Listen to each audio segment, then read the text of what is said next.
اذا مرضت فهو یشفین۔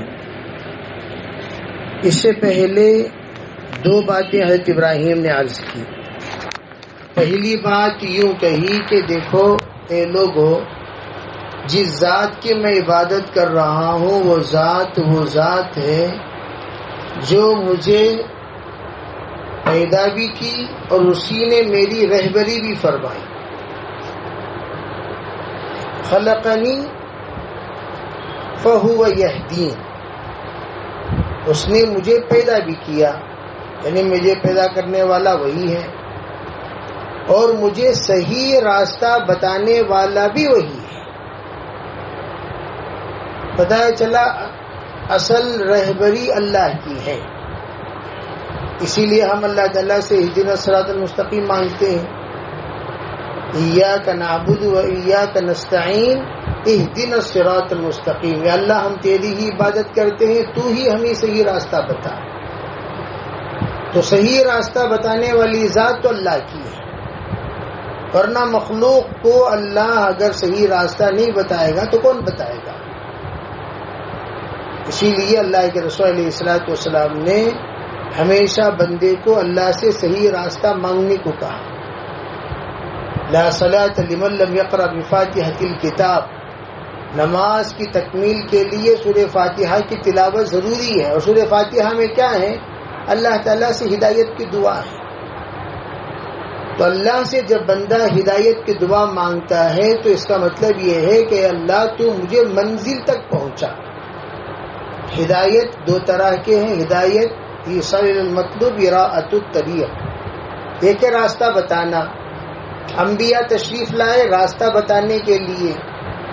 جب اللہ سے بندہ مانگتا ہے یا اللہ تو مجھے ہدایت دے، اس کا مطلب یہ ہے یا اللہ تو مجھے منزل تک پہنچا دے، خالی راستہ بتا نہیں۔ تو حضرت ابراہیم یہی فرماتے ہیں الذی خلقنی فہو یہدین، جس نے مجھے پیدا کیا وہی مجھے منزل تک پہنچائے گا، یعنی جنت تک بھی پہنچانے والی ذات وہی ہے۔ جنت تک پہنچانے والی ذات وہی ہے، اللہ کی ذات ہی مجھے جنت تک پہنچائے گی۔ تو یہ بات طے ہو گئی کہ اللہ جب جنت تک پہنچانے والا ہے تو جنت کی توفیق بھی، جنت والے اعمال کی توفیق بھی اللہ ہی دے گا، لیکن ایک شرط، یہدی الیہ من اناب۔ اللہ نے کہا میں جنت کی ہدایت دوں گا ضرور، جنت تک پہنچاؤں گا ضرور، لیکن ایک شرط ہے، کون؟ من اناب، جو جنت کی طرف پہنچنا چاہے، جو اللہ کا بننا چاہے، جو اللہ کا بننے کا ارادہ کرے، اسے ہم پہنچائیں گے۔ تو بتایا چلا کہ جنت تک پہنچانے کے لیے کم از کم کوشش ضروری ہے، محنت ضروری ہے، سعی ضروری ہے۔ بقدر القد تکتسب المعالی من طلب العلا سہر اللیالی، اپنی محنت کے بقدر آدمی اپنے مقاصد میں کامیاب ہوتا ہے۔ جو بلند درجہ چاہتا ہے وہ رات کو جاگتا ہے۔ تو محنت ضروری ہے، محنت کے بغیر کوئی چیز حاصل نہیں ہوتی۔ پھر آگے کیا فرمایا وہی ہے ذات جو مجھے کھلاتی بھی ہے اور پلاتی بھی ہے۔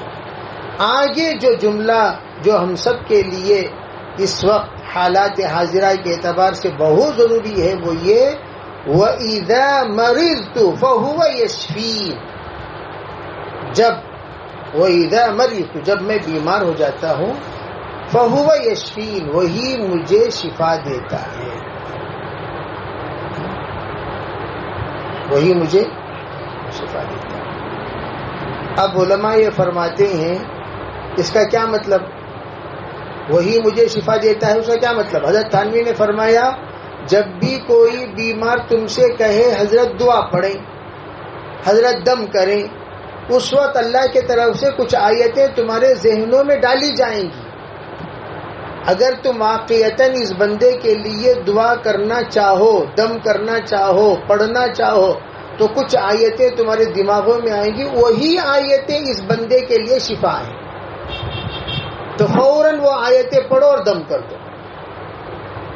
اگر کسی کو ویسی آیتوں کا استحضار نہیں ہے تو وہ بندہ کم از کم سورہ فاتحہ پڑھ کر دم کرے. سورہ فاتحہ سورۃ الشفا ہے، دونوں اعتبار سے، باطن کا بھی شفا، ظاہر کا بھی شفا. شفائے باطنی بھی اللہ نے سورہ فاتحہ میں رکھی ہے، شفائے ظاہری بھی.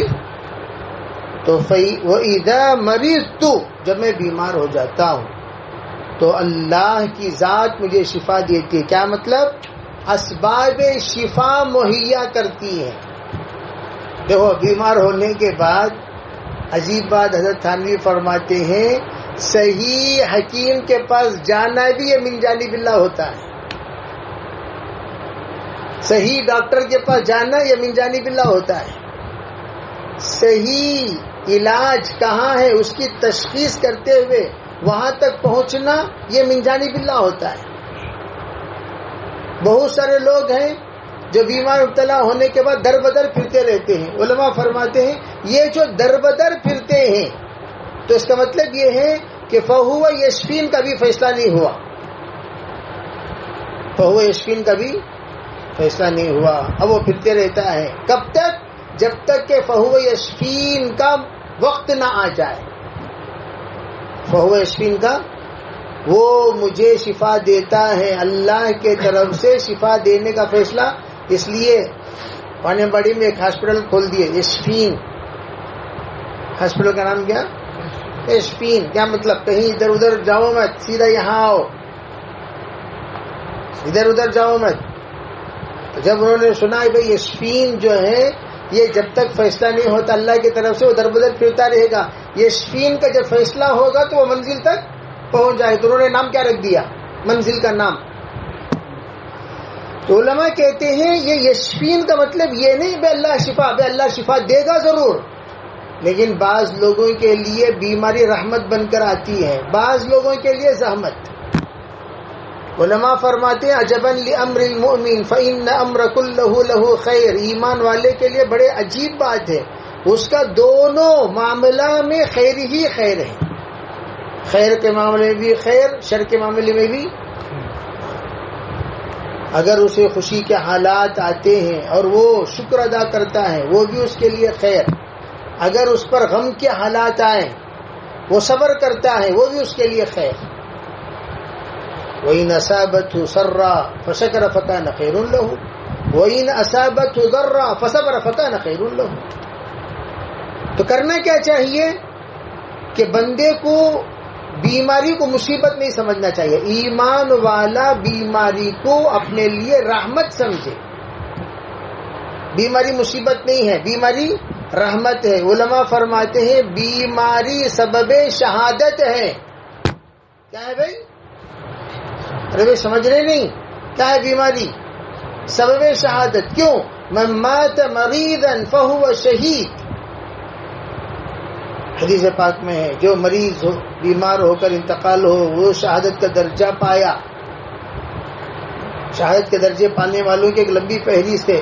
اس لمبی فہرست میں آپ نے ایک بات کیا فرمائی؟ من مات مغرقا فهو شہید. جو غرق ہو کر انتقال ہو جائے وہ بھی شہید ہے. من مات منہدما فهو شہید. جو گھر گر کے مر جائے وہ بھی شہید ہے. اسی میں آپ نے فرمایا من مات مریضا فهو شہید. بیمار ہو کر مرا تو شہادت کا درجہ پایا. اللہ سے بیماری نہیں مانگنی چاہیے اور اللہ سے نہ ہی صبر مانگنا چاہیے. اللہ سے کیا مانگنا چاہیے؟ عافیت مانگنا چاہیے. رب انی مسنی الضر وانت ارحم الراحمین. حضرت ایوب علیہ السلام نے یہی مانگی تھی، اللہ مجھے تکلیف ہو رہی ہے اور آپ ارحم الراحمین ہیں. اگر آپ یہ چاہتے ہیں، آپ کا یہ فیصلہ ہے اور آپ کا یہ منشا ہے اور آپ کی یہ مشیت ہے کہ میری تکلیف میں میرے لیے عافیت ہے تو تکلیف پر میں راضی. تکلیف پر میں راضی، لیکن تکلیف ناقابل برداشت ہے. اس لیے میں کہہ رہا ہوں یہ تکلیف ہو رہی ہے اور آپ ارحم الراحمین ہیں، اور ارحم الراحمین اپنے بندوں کی اتنی تکلیف میں دیکھ کر یوں ہی نہیں رہ جاتا، کچھ نہ کچھ رحم کر دیتا ہے. تو حضرت اللہ نے رحم فرما دیا. تو اللہ سے کیا کہنا چاہیے؟ کیا سن رہی کیا بھائی؟ کیا کہنا چاہیے؟ ہاں انی مسنی الضر، یا اللہ مجھے تکلیف ہو رہی ہے اور آپ ارحم الراحمین ہیں، یہ کہنا چاہیے. اگر تکلیف ہو تو اللہ سے یہ کہنا چاہیے. تو اللہ کیا کریں گے؟ اس وقت اللہ خصوصی رحم فرمائیں گے اور انشاءاللہ بیماری اللہ دور کر دیں گے. تو رحم اللہ کا فرمانا دو طرح کا ہوتا ہے، اسی لیے فرمایا اللہ عافیت فرمائے، اللہ عافیت فرمائے. بعض بیمار ایسے ہوتے ہیں جن کے لیے موت عافیت ہے. کون عافیت؟ سب کے لیے شفا عافیت نہیں، سب کے لیے شفا عافیت نہیں. بعض لوگوں کے لیے کیوں عافیت؟ موت عافیت. صلی اللہ العافیہ، حضور نے فرمایا اللہ سے عافیت مانگا کرو. اللہم انک عفو کریم، ہم کیا مانگتے ہیں؟ اللہ تعالیٰ سے عفو درگزر مانگتے ہیں کہ اللہ تو عفو کرنے والا، معاف کرنے والا. تو وہی جگہ پر ہم کیا مانگے؟ اللہم نسألک العفو والعافیہ، معافی بھی مانگے، عافیت بھی مانگے. خالی ان اللہم انک عفو کریم تحب العفو فاعف عنا یا کریم، اس پر ہم محدود نہ رہیں، بلکہ کیا کریں؟ اللہم نسألک العفو والعافیہ والمعافاة الدائمہ فی الدین والدنیا والآخرہ والفوز بالجنة والنجاة من النار. یا اللہ دین میں بھی، دنیا میں بھی، آخرت میں بھی عافیت مانگتے ہیں. دین میں بھی عافیت دے، دنیا میں بھی عافیت دے، موت کے بعد کی زندگی میں بھی عافیت دے. تو بیماری کو مصیبت نہیں سمجھنا، اللہ تعالیٰ سے عافیت مانگنا، اللہ سے راحت مانگنا. اور اللہ سے تکلیف ہو رہی ہے تو اللہ تعالیٰ سے کہنا یا اللہ تو ارحم الراحمین.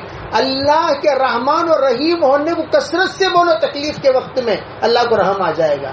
یا رحمان یا رحمان یا رحمان یا رحمان یا رحیم یا رحیم یا رحیم. جب اللہ کے رحمان اور رحیم ہونے کو خوب پڑھتے رہو گے، خوب اللہ کو پکارتے رہو گے، وَلِلَّهِ الْأَسْمَاءُ الْحُسْنَى فَادْعُوهُ بِهَا، پکارتے رہو گے تو جس جو نام لے کر اللہ کو پکارا جاتا ہے وہ صفت آپ کی طرف متوجہ ہو جائے گی. سلام پکارو گے سلامتی منتقل ہوگی، یا غفور پکارو گے مغفرت منتقل ہوگی، یا لطیف پکارو گے لطف کرم منتقل ہوگا، کریم یا کریم پکارو گے کرم منتقل ہوگا. ربی سمجھ رہے نہیں؟ جو اللہ کا نام لے کر پکارو گے اللہ کی وہ صفت تمہاری طرف متوجہ ہو جائے. تو کریں گے انشاءاللہ یہ وہ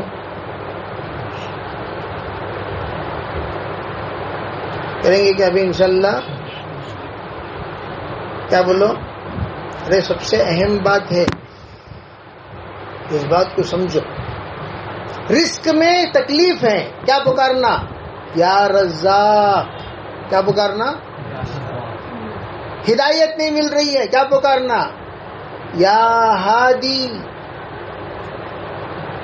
کیا پکارنا؟ علم میں کمی ہے، کیا کرنا؟ ربی زدنی علما کرتے نہیں پڑھتے؟ یا علیم علمنی، یا علیم علمنی، یا رزاق. یا رزاق اللہ تعالیٰ سے کہنا چاہیے. رزاق کو جب پکاریں تو ہمیں دل میں یہ دعا ہونی چاہیے، یا رزاق اے رزق عطا کرنے والے ذرا میری طرف بھی. اور علماء فرماتے ہیں رزق کے معنی یہ نہیں خالی کھانا. عام طور پر دماغ میں لوگوں کیا ہے؟ اللہم ارزقنی، اللہم ارزقنی شہادۃ فی سبیلک. تو کیا اللہ مجھے کھلا دے گھر کو. عطا کو عطایا کو کہتے ہیں رزق. جتنی اللہ کے عطایا ہیں ان سب کے لیے جو لفظ استعمال ہوتا ہے وہ لفظ کون سا ہے؟ رزق. اللہم ارزقنی، یا اللہ مجھے عطا کر. کیا عطا کر؟ شہادتن فی سبیلک، تیرے راستے کی شہادت. وجعل موتی فی بلد رسولک. تو ہم جب دعا کر رہے ہیں اللہم ارزقنی تو اس میں آ کر اللہم ارزقنی رزقا حلالا طیبا، تو تو یہ بھی ایک عطایا ہے. عطایاؤں میں ایک عطایا، عطایاؤں میں ایک عطایا، ایک عطیہ وہ رزق ہے. علم بھی ایک رزق ہے، صحت بھی ایک رزق ہے، سلامتی بھی ایک رزق ہے، طاقت بھی ایک رزق ہے، نور بھی ایک رزق ہے، قوت بھی ایک رزق ہے، سماعت بھی ایک رزق ہے، سمجھداری بھی ایک رزق ہے. اس میں سے ایک رزق پیٹ کی ضرورت ہے. اللہ ان تمام کی ضرورت تو پورا کر رہا ہے، ذرا میرے پیٹ کی ضرورت کا بھی ساز و سامان مہیا فرما دے. کریں گے انشاءاللہ. اس کے لیے سب سے پہلی چابی ہے نا وہ مستورات کی نماز. مرد صبح سے شام تک محنت کرتا رہے اور عورت نماز نہ پڑھے، رزق کی چابی ہی نہیں کھلے گی. کھل گئی تب بھی بے برکت والا رزق آئے گا. اسی لیے وَأْمُرْ أَهْلَكَ بِالصَّلَاةِ وَاصْطَبِرْ عَلَيْهَا لَا نَسْأَلُكَ رِزْقًا نَحْنُ نَرْزُقُكَ. دیکھو ہم رزق دیں گے، لیکن پہلی شرط کیا؟ وَأْمُرْ أَهْلَكَ بِالصَّلَاةِ، گھر والوں سے کہو کہ وہ پابند رہیں. وَاصْطَبِرْ عَلَيْهَا، تم بھی پابند رہو. لا نسألک رزقا، تمہیں علماء حضرت تھانوی فرماتے ہیں اس کا مطلب یہ ہے ہم تم سے زکوٰۃ کا مطالبہ نہیں کریں گے. یعنی کیا مطلب؟ حضرت نے فرمایا جتنی ضرورت اتنا رزق ہر مومن کو بغیر پریشانی کے ملتا رہے گا. لا نسألک رزقا کہتے کیا؟ ارے سمجھ میں آ رہی نہیں؟ اللہ تعالیٰ کو کھانا ہونا ہے کیا؟ یعنی ہم نہ انما صدقات للفقراء، اس کی فکر چھوڑو. تمہارا سیلف سروس جتنی ضرورت ہے، تمہاری ضرورت سیلف کے لیے اتنا ہم نوازیں گے. صرف نماز کا اہتمام کر لو. تو اس کا مطلب کیا ہوا؟ تمہاری ضرورت پوری ہوگی، خواہشات پورے ہونے کا وعدہ وہ جنت میں ہے. ارے بھائی سمجھ میں آ رہی نہیں؟ تو ضرورت پوری کرنے کے لیے ہم دنیا میں آئے، خواہش پوری کرنے کے لیے انشاءاللہ ہم جنت میں جائیں. اللہ عمل کی توفیق عطا. بقیہ باتیں کر لیں انشاءاللہ. اللهم لك الحمد ولك الشكر. اللهم صل على سيدنا محمد وعلى ال سيدنا محمد وسلم. اللهم تقبل منا ما كان صالحا وسلم ما كان فاسدا برحمتك يا رب.